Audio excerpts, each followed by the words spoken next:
Alors, bonjour à toutes et à tous. Merci d'être présents aujourd'hui pour cette dernière conférence du cycle de conférences organisée par l'École d'urbanisme et d'architecture de paysage de la Faculté de l'aménagement. Mon nom est Shin Koseki, je suis directeur de la chaire UNESCO en paysage urbain. Et aujourd'hui, on a le plaisir d'accueillir Gian Piero Moretti, professeur à l'Université Laval, pour cette conférence de clôture du cycle, donc la dernière conférence du semestre. Donc, architecte de plusieurs projets qui ont été primés, Gian Piero Moretti est diplômé de l'École polytechnique de Turin en Italie ainsi que de l'Université McGill au Canada. Professeur titulaire à l'École d'architecture de l'Université Laval, il a poursuivi ses activités d'enseignement et de recherche depuis 2003 au sein de cette institution. Il est notamment co-chercheur du groupe interdisciplinaire de recherche sur les banlieues et membre du Centre de recherche en aménagement et développement, ainsi que du réseau Ville-Région-Monde, VRM, dont certains d'entre vous sont membres. Depuis 2015, il participe donc aussi aux activités de l'unité mixte de recherche en sciences urbaines comme professeur-chercheur et en 2018, il est devenu membre du Centre de recherche sur les infrastructures en béton. Donc, comme je l'ai dit au départ, en parallèle de ses activités académiques et de recherche-création, Gian Piero Moretti pratique l'architecture depuis 1995 et développe des projets au Québec, en France et en Italie. Plusieurs de ces projets ont donc été primés. On pense par exemple au projet du chalet du lac Elmer ou le concours de l'îlot des palais à Québec, par exemple. Aujourd'hui, Gian Piero va nous parler d'un projet de recherche-création qu'il a fait récemment qui porte sur le Saint-Laurent. Comme vous savez, le cycle de conférences porte sur la question de l'urbanisation des grands fleuves au Canada et ailleurs dans le monde. Donc, Gian Piero, sans plus tarder, je te donne la parole. Merci d'être avec nous. Merci beaucoup, Chine, pour l'invitation. C'est un plaisir d'être avec vous. Parler du Saint-Laurent et peut-être plutôt de la question du rapport entre l'environnement anthropique et l'eau, qui est un enjeu vraiment très important qu'on a abordé à travers différents projets de recherche, et surtout de recherche-création, j'oserais dire. Et en effet, on est un petit groupe de recherche transdisciplinaire parce qu'on est, oui, des architectes comme Samuel Bernier-Lavigne, qui est aussi professeur à l'école d'architecture et spécialisé en fabrication numérique. Mais on collabore aussi avec des ingénieurs d'une manière à être un peu plus près de la réalité bâtie. Et on le fait depuis quelques années avec aussi de la formation en parallèle. Et on travaille vraiment en équipe via des workshops, du travail croisé. Et on peut dire que cette collaboration, peut-être là, on va être un peu en parallèle par rapport au Saint-Laurent, mais on n'est pas trop loin. On est toujours dans des paysages d'eau. Donc, on a commencé à travailler sur la question de la rivière Saint-Charles et des infrastructures qui la caractérisent et celles qui manquent aussi. Donc, tout le travail sur ce rapport entre la ville et l'eau qui est quand même assez délicat dans le cas de Québec, parce qu'en effet, la présence du Saint-Laurent et de la rivière Saint-Charles caractérise fortement la ville de Québec depuis son début, donc le début de l'édification des premières parties de la ville. Et en effet, c'est une rivière qui était un peu en arrière de l'urbanisation et de l'espace anthropique, toujours utilisée pour la question de l'industrie, la construction navale, etc. Donc, presque une arrière-cour de la ville. Et donc, ce rapport avec l'eau, il est un rapport qui est encore très présent dans l'organisation urbaine. Ici, on voit une photo aérienne des années 50 et on se rend compte de toute cette partie du paysage urbain qui a été influencé par la présence d'infrastructures comme les chemins de fer, aussi de toutes les parties industrielles. Donc, la présence bâtie et urbaine, elle est là. mais le rapport à la rivière, il est quand même assez complexe. Donc, à travers l'histoire, il y a eu une prise en charge de ces berges industrielles dans les années 60 avec l'édification de murs qui sont des murs étaient des murs très présents qui ont été démolis dans les années 90. Donc, le rapport à la nature qui est assez complexe. Et en effet, avant, il s'agissait d'arrière-cours, comme on voit, les infrastructures, industries, etc. Et d'un autre côté, cette tentative de un peu nettoyer, entre guillemets, avec l'édification de murs, donc artificialisation complète des berges, jusqu'à arriver à nos jours dans lesquels on a essayé de renaturaliser les berges de la rivière et à ce point-là aussi de rétablir un certain rapport entre les tissus urbains et cet espace renaturalisé avec la présence de parcs, avec la présence aussi du parc linéaire de la rivière Saint-Charles. Donc, on a été appelé par la ville de Québec pour proposer, pour étudier la question de la présence de liens entre une rive et l'autre de la rivière Saint-Charles et pour aussi la reconversion de ponts qui était quand même très centrée sur l'automobile. Donc, en partant d'une étude urbaine assez large, on a commencé à observer qu'en réalité, l'espacement entre les liens entre une rive et l'autre de la rivière, c'est très important. Donc, très peu de connexion entre un côté et l'autre de la rivière. Et à l'aide du logiciel Space Syntax, on a commencé à essayer de comprendre comment les tissus urbains pouvaient changer avec l'introduction de nouvelles connexions. Donc, réintégrer la rivière et la rendre intéressante, mais aussi construire de la perméabilité à l'échelle urbaine. Comme vous voyez, le logiciel Space Syntax permet de comprendre quels sont les axes de convergence. Donc ici, on a la troisième avenue. C'est peut-être le lien le plus fort avec tout le quartier Saint-Roch de ce côté, la rue Saint-Joseph qui est aussi en rouge.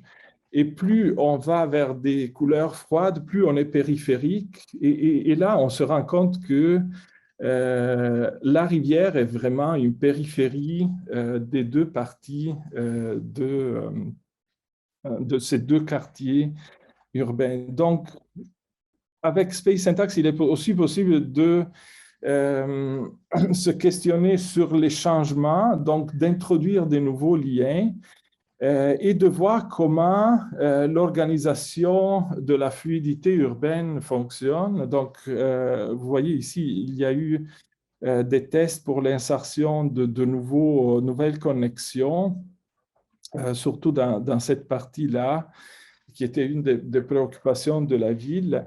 Et à partir de là, on a, d'une manière transversale, j'oserais dire, et c'est ça dont je voulais parler aujourd'hui, essayer d'introduire cette continuité entre le projet urbain, les infrastructures aussi, jusqu'à arriver à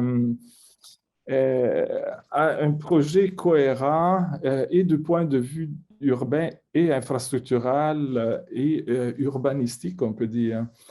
Donc, cette collaboration qui a eu lieu entre l'unité mixte de recherche, notre équipe, et on a aussi intégré Lafarge, qui est le producteur de béton fibré, donc un béton qui est particulièrement intéressant pour le Québec, parce qu'en ne pas étant poreux, il résiste très, très bien à toute la question du gel-dégel.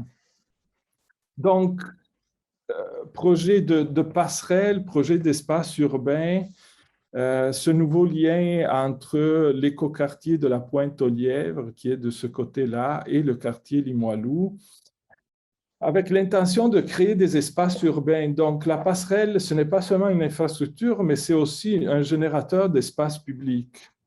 Donc, nouvelle possibilité de briser un peu cette idée du parc linéaire qui, dans sa linéarité, nie la relation transversale avec le quartier.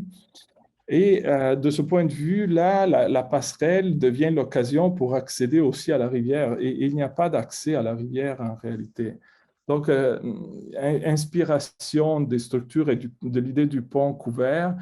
Et par la suite, développement d'un projet en béton fibré de cette passerelle qui traverse la rivière d'une cinquantaine de mètres. Donc, on est arrivé assez loin avec l'aide, clairement, et le travail serré avec les ingénieurs, mais aussi avec Lafarge, du point de vue de l'utilisation des matériaux, pour maximiser la performance de cette infrastructure, tout en créant un événement urbain. Donc, il y a eu beaucoup d'itérations pour ce qui concerne la structure et l'optimisation de cette organisation structurelle. Et donc, l'introduction de cette passerelle de 55 mètres qui est un tissage de béton fibré. Donc, l'épaisseur de la structure est entre 5 et 12 cm, donc vérifié par les ingénieurs, et on a aussi eu une consultation d'une firme de génie conseil pour les appuis surtout. Donc, c'est ce travail qui est fait d'une manière transversale en partant du regard à la grande échelle, donc à l'échelle du tissu urbain, de la perméabilité, jusqu'à arriver à la question de l'infrastructure en soi. Donc, cette recherche de qualité urbaine et paysagère aussi. Dans le même projet, dans cette idée de travail sur les infrastructures et du rapport avec l'eau, on a travaillé sur la transformation d'un pont qui est le pont d'Orchester, donc l'axe de connexion entre le quartier Saint-Roch, qui est de ce côté-là de la rivière, et le quartier Limoilou, avec la présence de ce pont qui est là depuis les années 60, pont qui a été conçu beaucoup plus large des rues sur lesquelles il aboutit, parce que probablement il y avait l'intention de démolir les quartiers environnants et d'élargir les voies. Donc, un travail à la fois sur l'approche urbaine et aussi sur les enjeux structuraux. Donc, l'idée de créer encore une fois cette connexion transversale et accès à l'eau pour les deux quartiers. Donc, faire devenir un peu ce pont un noyau entre les deux quartiers, donc un nouvel espace public sur l'eau presque, et qui donne accès à l'eau. Donc, utilisation d'une partie du tablier pour la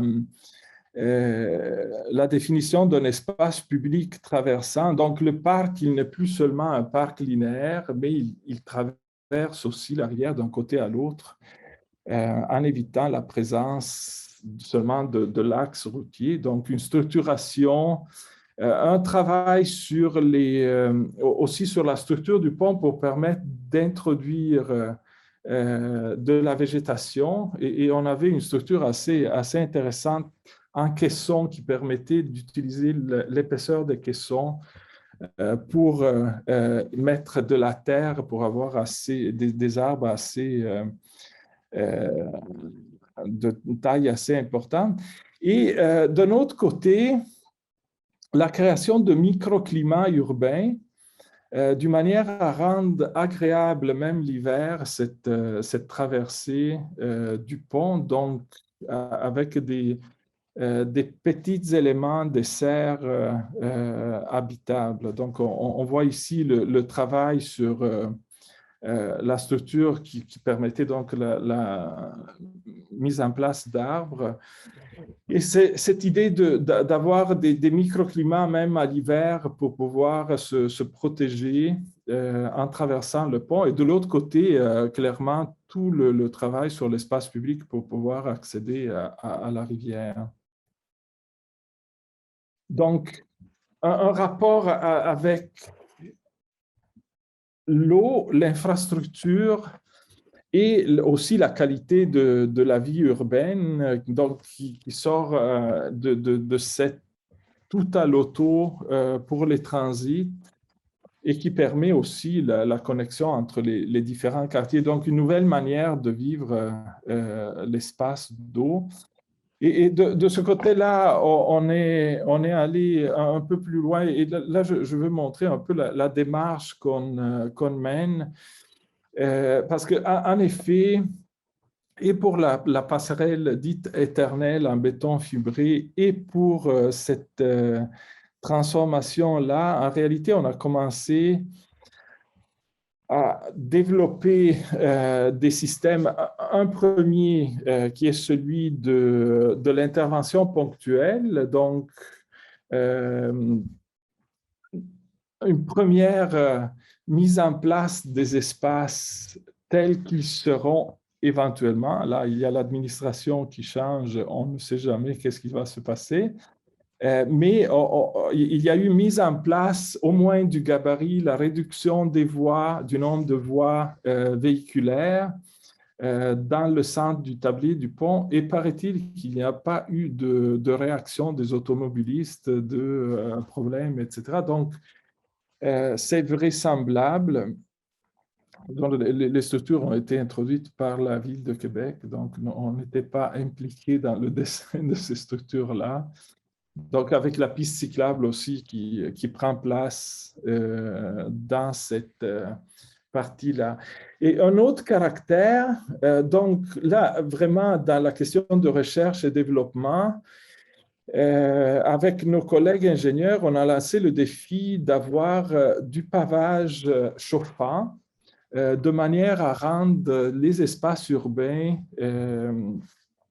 et le mobilier urbain agréables même l'hiver.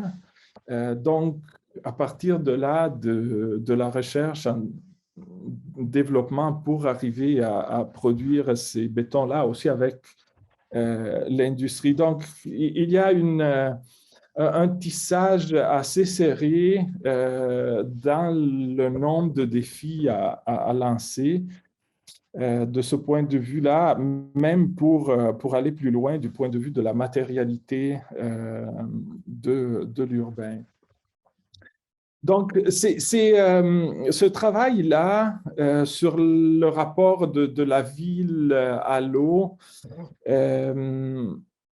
il a eu en parallèle un autre développement grâce aussi à la collaboration avec l'Université de Sassari en Italie, donc l'école d'architecture et d'urbanisme de Alghero en Sardaigne, avec laquelle on a monté une maîtrise sur la question des paysages d'eau et tous les défis auxquels ils font face, ces environnements-là. Chose qui nous a amené aussi à ce financement de recherche sur le fait de repenser la rive du Saint-Laurent, donc avec des nouvelles stratégies paysagères. Et c'est cette partie-là peut-être qui est plus collée un peu au travail que vous êtes en train de faire. Donc, les paysages d'eau, c'est des paysages pour le Québec très, très importants parce qu'en effet, toute la question de la mise en place des systèmes paysagers au Québec elle s'est faite par le Saint-Laurent. Donc, cette implantation progressive de tout le système de division agricole, la présence des villages et des villes, elle est faite en partant de ce cours d'eau principal et par ses ramifications, clairement, à travers l'histoire. Donc, en partant du cours d'eau, on est monté progressivement à l'intérieur des terres. Il s'agit de paysages d'eau qui ont, au point de départ, ils sont très présents, très importants et avec lesquels il y a des relations d'amour-haine, j'oserais dire, d'une certaine manière. Et en effet, ici, on voit une carte, la carte de 1776 de la ville de Québec. Donc, ça, c'est la rivière Saint-Charles telle que présente, on peut dire, dans son moment le plus naturel. Et là, on se rend compte que le cap de Québec était pratiquement sur les battures du Saint-Laurent et de la rivière Saint-Charles. Et on a cette transformation progressive avec empiètement sur l'espace et du fleuve et de la rivière. Donc, avec l'édification, là, on se rend compte que toutes ces industries, les chantiers de construction navale, etc., c'est des empiètements sur l'espace de l'eau. Et quand on regarde plus attentivement et on essaye de comparer la carte de 1776 à celle d'aujourd'hui, on se rend compte de toute la force employés pour empiéter sur l'espace d'eau. Et en effet, toute la basse ville de Québec est pratiquement construite sur le fleuve. On voit aussi dans ce cas-là les ravages qui ont été faits dans les années 60 avec la canalisation. Vous voyez, aujourd'hui, la rivière Saint-Charles, elle passe ici. Donc, tout ce méandre-là, il a été rempli. On a construit l'autoroute Laurentienne par-dessus. Donc, ce rapport avec l'eau est assez complexe. Et on se questionne vraiment quand on voit tous ces problèmes d'inondation, etc. D'où ils arrivent. Donc, cette question de l'action humaine très importante. C'est action humaine qu'on retrouve d'une manière très forte aussi le long du Saint-Laurent. Là, on est le long de la côte de Beaupré, donc un autre paysage historique, ancestral, avec le chemin du roi dans la partie haute, qui est vraiment un des premiers chemins construits au Québec. Et de ce côté-là aussi, dans les années 50, l'édification du boulevard Sainte-Anne qui est faite pratiquement sur le fleuve, avec par la suite l'empiètement, avec l'édification de motels, de concessionnaires automobiles, etc., tout construit sur les battures. Donc, cette relation espace anthropique, espace naturel est assez complexe, j'oserais dire. Donc, elle rend compte de ce rapport difficile entre l'action humaine et la nature. Donc, je pense que cet passage de Jonas exprime bien toute cette difficulté. Donc, le Prométhée définitivement déchaîné réclame une éthique qui empêche le pouvoir de l'homme de devenir une malédiction pour lui-même. Donc, c'est le fait de commencer à regarder autrement aux espaces naturels. Il y a cette relation espace anthropique, espace naturel qui a été vu au moins à partir de la révolution industrielle jusqu'à tout récemment, vu comme opposé. Donc, l'espace anthropique, ou c'est l'espace anthropique, ou c'est l'espace naturel. Donc, avec même toute l'idée, par exemple, de la mise en place des parcs comme éléments séparés. Et cette difficulté à gérer cet espace du milieu, c'est-à-dire l'espace de l'Estran et toute une série d'autres lieux dans lesquels l'espace anthropique rencontre la nature. Et en partant de là, on se rend compte que on était parti justement de toutes ces difficultés le long de la rive du bas Saint-Laurent, donc les grandes marées qui frappent d'une manière très importante. C'est des grands changements qui ont eu lieu. C'est les changements climatiques parce qu'avant, il y avait la glace qui se formait à une certaine période, à la période des grandes marées. Donc, en ayant la glace, la force des vagues, elle était brisée loin de la côte. Tandis que tout récemment, avec le réchauffement climatique, cette couche de glace elle ne se forme plus. Et à partir de là, on a tous les phénomènes d'érosion de la côte, de force des vagues qui frappent les maisons, surtout celles qui ont été construites dans les derniers, à partir des années 50, donc à côté du fleuve, avec des typologies qui réfèrent à d'autres environnements. Et dans ce cas-là, on a vraiment de la grande difficulté. Les infrastructures elles sont brisées, les routes, la berge, elle recule parce que à la suite de la force des vagues, les maisons sont détruites aussi.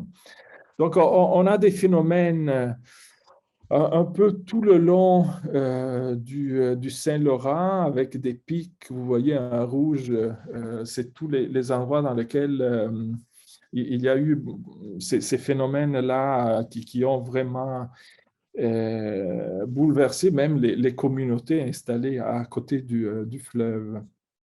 Donc, on a commencé à cartographier et à observer les phénomènes. Et en effet, ce n'est pas la même chose partout. Il y a des situations particulières dans lesquelles l'exposition fait en sorte qu'on a des phénomènes plus importants que dans d'autres lieux.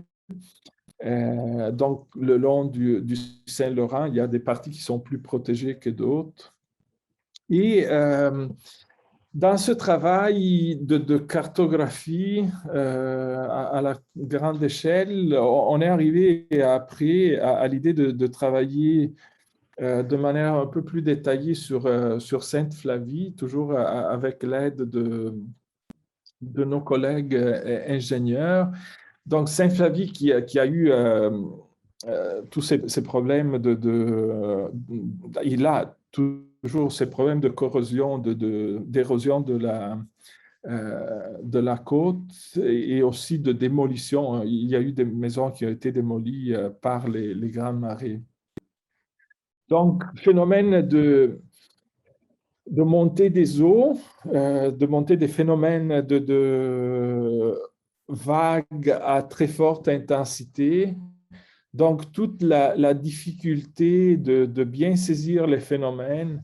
Et ça, j'oserais dire que c'est en réalité un grand débroussaillage. Il y aurait besoin d'études plus poussées. On a essayé de relancer un projet de recherche avec des ingénieurs spécialisés dans les fonds marins et dans le phénomène des vagues. Et cette première exploration, elle a eu lieu en observant les choses, donc en observant ces paysages qui sont des paysages très variés parce que clairement, chacun devant sa maison essaye de se protéger au mieux. Donc, on a des phénomènes comme, par exemple, la construction de murs Mais si on construit un mur, les vagues frappent et elles vont éroder les terrains tout de suite à côté. Donc, ce n'est pas des stratégies ponctuelles qui vont adresser la grande question parce qu'on est en rapport avec la nature et la nature, elle ne s'arrête pas aux limites de propriété ni aux limites des communes. Donc, c'est des phénomènes qui doivent être adressés à la grande échelle pour la compréhension. Donc, on a fait pour Saint-Flavie se relever de différentes situations de protection ou de non-protection, donc avec l'idée un peu de documenter cette fragmentation des stratégies de défense ou de non-défense dans certains cas, de manière à comprendre comment ce paysage se compose. Donc le grand défi, c'est vraiment, comme on l'a vu pour la question de l'empiètement, par exemple, le long de la rivière Saint-Charles, c'est cette idée du rapport entre l'espace anthropique et l'espace naturel. Et on dirait que on a une certaine pensée structurée, organisée pour l'espace anthropique. Donc, même quand on édifie à côté du fleuve, on le fait par exemple avec des typologies qu'on pourrait retrouver ailleurs, des typologies d'habitation. Tandis qu'on est dans un lieu qui demande l'interaction avec l'effet de la nature qui est à côté. De l'autre côté, on a toute cette idée de protection de la nature telle qu'elle est, donc sans jamais avoir de lieu de rencontre entre les deux, des lieux de dialogue entre les deux, pour lesquels il est possible de vivre en même temps les deux situations.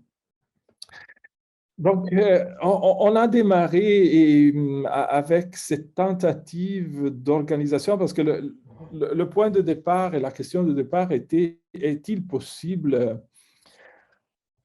via ces protections côtières de construire des nouveaux paysages habitables et par les résidents et aussi des espaces dans lesquels on peut se promener tout en amenant des défenses pour l'espace anthropique qui est là. Donc, on s'est lancé avec nos collègues ingénieurs dans cette recherche, qui est une recherche un peu intuitive, mais le fait, je pense, assez surprenant est que, par exemple, l'ingénieur qui s'occupe du travail sur les défenses et le calcul avec des algorithmes de l'effet des vagues, parce que c'est un phénomène complexe, il a dit « Je n'ai jamais vu ça, mais je pense que ça m'intéresse de le développer. » Parce qu'on a commencé avec l'idée des éléments continus. Mais est-ce qu'il est possible d'avoir des éléments continus tout le long de la côte? Donc, même comme moyen d'intervention, parce que ça demande une coordination vraiment importante. Et à travers la réflexion, on est arrivé à explorer des situations dans lesquelles on a une fragmentation des systèmes de défense et on y est arrivé aussi avec des tests, avec un logiciel qui sert surtout à faire de l'animation vidéo, mais donc, dans laquelle l'eau est constituée par une série de points. Et j'espère que la vidéo va marcher. On a exploré justement cette fragmentation par rapport aux vagues et on se rend compte que, en réalité, cette idée de constituer des couches progressives de défense fait en sorte que les vagues se brisent et après, les vagues même deviennent des éléments qui vont briser les vagues successives. Donc, la possibilité à la fois de répondre aux phénomènes des grandes marées, des vagues, qui sont présentes peut-être une dizaine de jours par année. Hein. Et aussi la possibilité de donner à chacun les moyens d'intervention progressivement. Donc, ce n'est pas nécessaire de tout construire en même temps. Donc, ça serait le début d'un processus. Là, je dois arrêter pour passer à la prochaine. Donc, avec nos collègues ingénieurs, on a commencé à essayer de développer davantage ces systèmes avec des caissons en béton fibré remplis de roches de taille plus petite. Et après, l'idée de reconstituer un environnement d'interaction entre nature et espace anthropique, donc des lieux qui pouvaient être aussi habités, donc qui permettent la promenade ou l'extension même des terrains des habitants vers le fleuve. Donc, avec cette organisation progressive qui peut se faire progressivement par des interventions privées, clairement dans les noyaux peut-être plus importants dans lesquels on a les noyaux villageois. Là, ça pourrait être de l'intervention publique. Donc, un système flexible pour rétablir ce rapport entre nature et espace anthropique.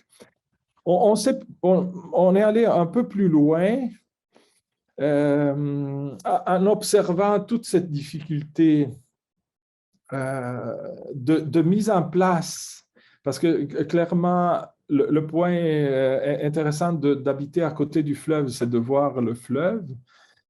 Donc, on construit des maisons avec des grandes façades vitrées parallèles au fleuve, mais quand les vagues arrivent, c'est le désastre parce qu'on a la partie la plus faible du bâtiment qui est exposée à la force de frappe des vagues. Donc, dans les moments dans lesquels il y a ces phénomènes-là, on est en difficulté parce qu'on n'interagit pas avec la nature, mais on arrive avec des modèles qui fonctionnent peut-être ailleurs, mais pas dans cet espace extrême de relation entre les deux.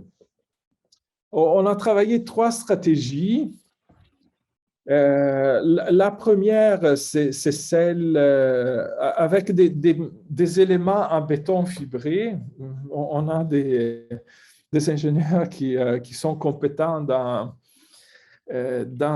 l'utilisation de ce matériau-là, mais c'est aussi un matériau qui, en ne pas ayant de porosité, résiste très bien à l'environnement salin.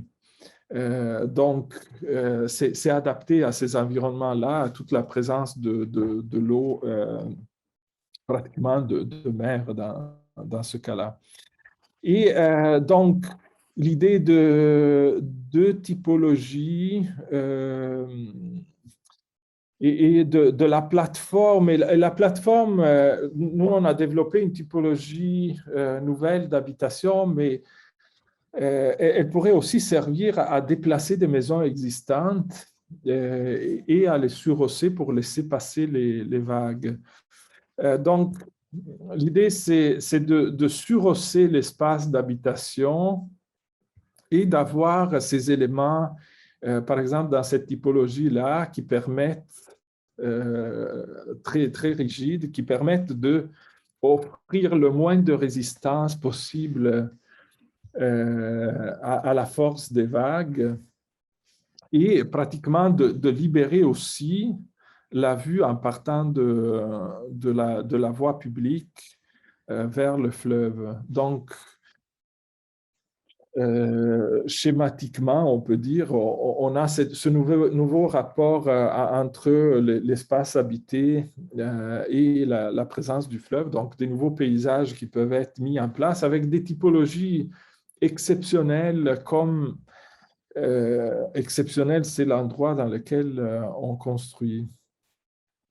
L'autre typologie, c'est la question de la plateforme, donc quelque chose de surhaussé par rapport au niveau du terrain, d'une manière à laisser passer éventuellement les vagues en dessous, et avec des systèmes déjà prévus pour fermer les parois dans les zones dans lesquelles on a les éléments vitrés.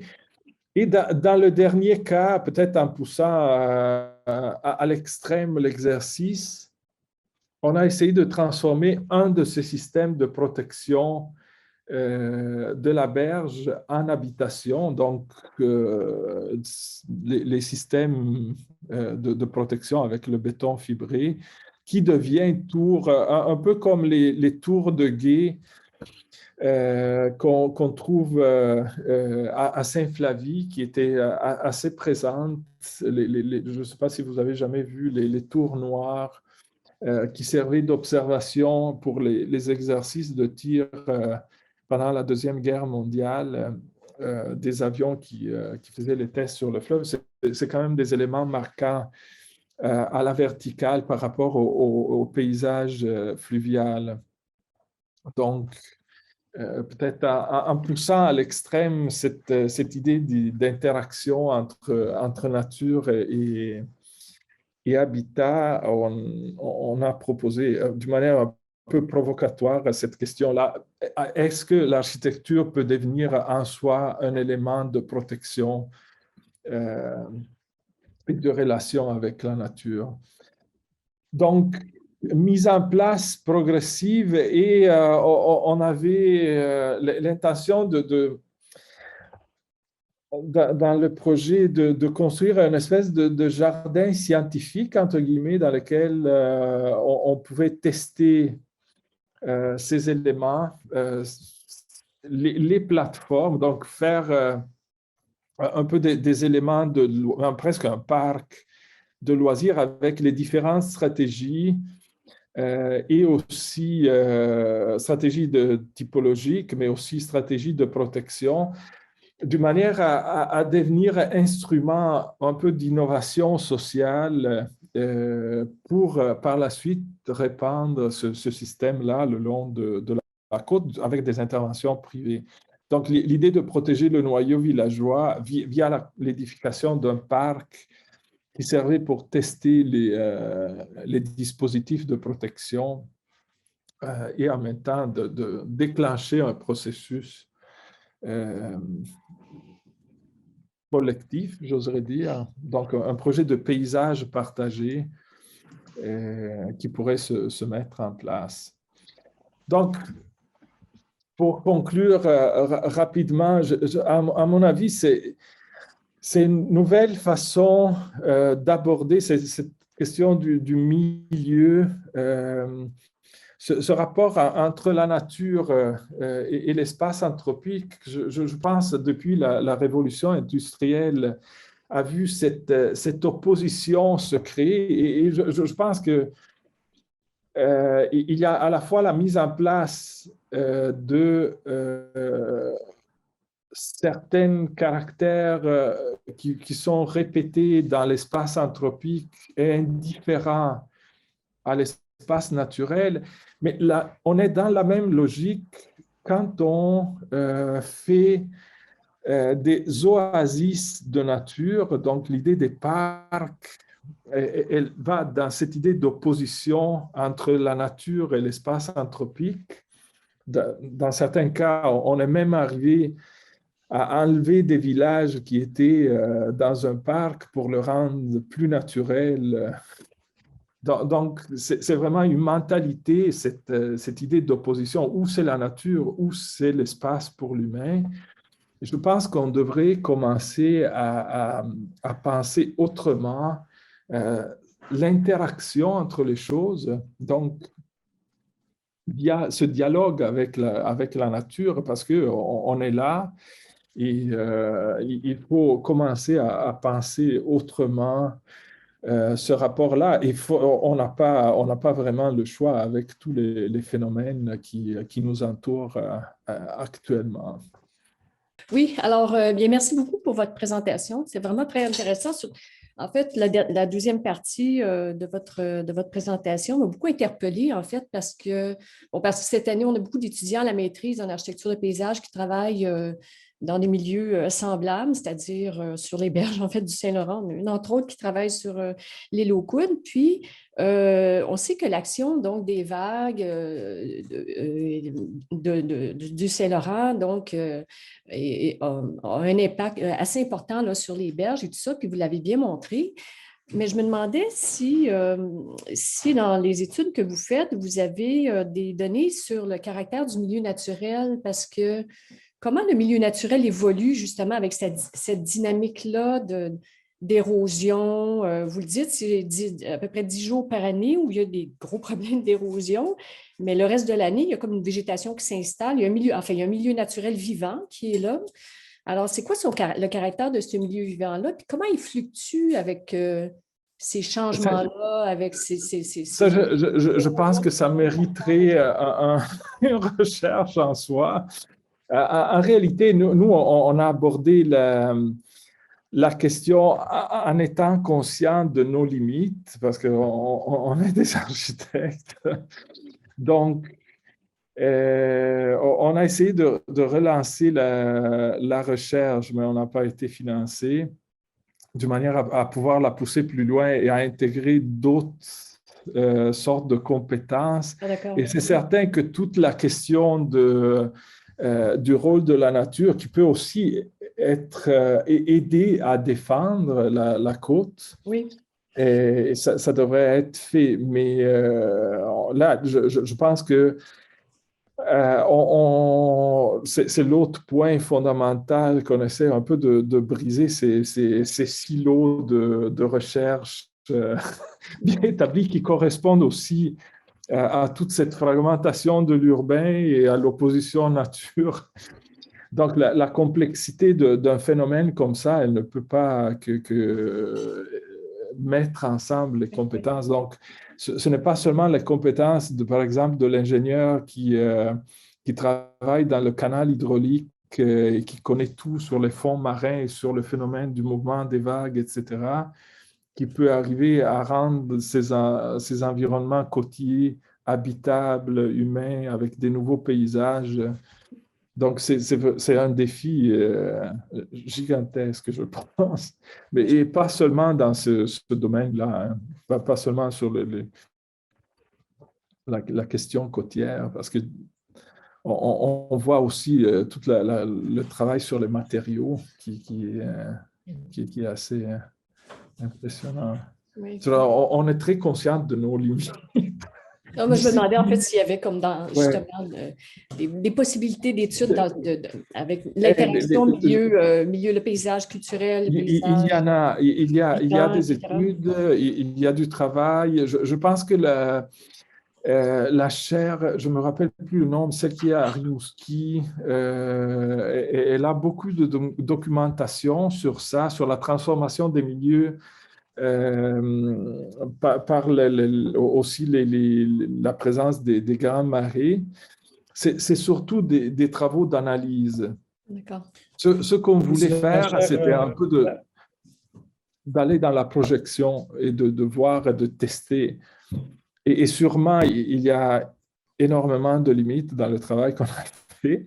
Parce qu'on peut se questionner, est-ce qu'on doit déployer tous ces moyens-là pour quelques maisons? Oui. Donc, c'est l'idée aussi de partir par les noyaux villageois, peut-être des choses qui doivent être collectivement conservées, c'est des points d'ancrage, etc. Après, c'est des questions aussi éthiques, de choix de société. Fait, oui. On a fait notre petit. Oui, c'est très intéressant, en tout cas. Merci. Merci beaucoup. Oui, Jeanne Pierrot, je pense que la chaire dont tu parles, c'est la chaire UNESCO d'analyse intégrée des systèmes marins. Oui. Qui travaille sur ces questions-là à Rimouski. Justement, mais moi, je pense que pour juste rebondir un peu sur le commentaire de Nicole, là, je pense que la présence de grands parcs nationaux, parcs provinciaux sur les rives du Saint-Laurent, ça permet justement d'illustrer ce qui se passe quand finalement on laisse, on va dire, on préserve, on laisse la nature en quelque part reprendre ses droits sur les rives. Et la distinction même paysagère qu'on peut faire entre les rives habitées là, et les rives comment dire, préservées illustre très, très, très fortement en fait cette question de comment est-ce que la nature va peut-être se développer de façon très différente en fait dans un contexte Tout à où fait. il y a une dégradation des berges plus rapide, on va dire, que naturellement. Donc, je ne sais pas s'il y a d'autres questions pour l'instant de la part des étudiants, par exemple, de l'atelier, qui seraient curieux. Moi, j'ai une question pour toi, Jeanne Pierrot, peut-être pour conclure. C'est en fait en termes justement d'acceptabilité, c'est-à-dire que là, malheureusement, donc, tu disais que le projet n'a pas été renouvelé, mais je pense qu'il y a un projet qui est tout à fait valide et qui apporte beaucoup de choses, en fait. Est-ce que vous avez pris contact avec les autorités locales, par exemple, à Sainte-Flavie, pour voir quel était On l'intérêt l'a fait au début, après, en se rendre compte de l'immensité de la tâche. Et on a préféré commencer à mener des raisonnements un peu plus limités parce qu'on risque de se disperser. Je pense qu'on a fait un petit pas. On avait relancé en demandant une nouvelle subvention en essayant d'intégrer cet autre ingénieur qui travaille vraiment d'une manière pure et dure avec des formules mathématiques sur la question des vagues, etc. Et de l'autre côté, je pense qu'il y aurait beaucoup à faire et on avait essayé d'impliquer les chercheurs du Cégep de Matane qui travaillent sur la réalité virtuelle. Donc, même le mix entre tout ce qui est l'art du jeu vidéo pour la création de systèmes de compréhension des vagues mixés avec les formules mathématiques de l'ingénieur permettrait peut-être de faire les tests véritablement en réalité virtuelle de ces interventions-là d'un lieu à l'autre, parce qu'il est possible de faire le scan 3D de la côte, il est possible d'avoir les fonds marins, et là, avoir vraiment l'interaction, et ça pourrait être des moyens aussi pour discuter avec la population, parce qu'on fait des scénarios, on voit, on choisit... Tout à fait. Je pense que c'est un projet qui intéresserait beaucoup aussi les gens au MILA, par exemple, qui font des modélisations, des modélisations de réalité augmentée, en fait, de conséquences du changement climatique sur le paysage, par exemple. Ouais, j'avais essayé de commencer à discuter avec, parce qu'il m'avait invité le scientifique en chef à son colloque, de discuter avec Ubisoft Lafarge, qui m'avait redirigé au Cégep de Matane, parce il paraît-il que sur les questions, je pense que, je ne sais pas si c'est à Montréal ou là qu'ils ont fait l'animation de Pirates des Caraïbes, toute la question du mouvement des vagues. Je pense que j'ai entendu parler de ce projet. Donc, c'est effectivement un projet qui serait assez ambitieux. Donc, Jeanne Pierrot, je tiens à te remercier donc, pour ta présentation qui conclut donc, notre cycle de conférences à l'École d'urbanisme et d'architecture de paysage. C'est vraiment un plaisir en fait de t'avoir eu aujourd'hui. Et puis, je te dis à la prochaine. J'espère qu'on se revoit très bientôt. Oui. Merci beaucoup à vous, à toi. Merci. Bonne journée.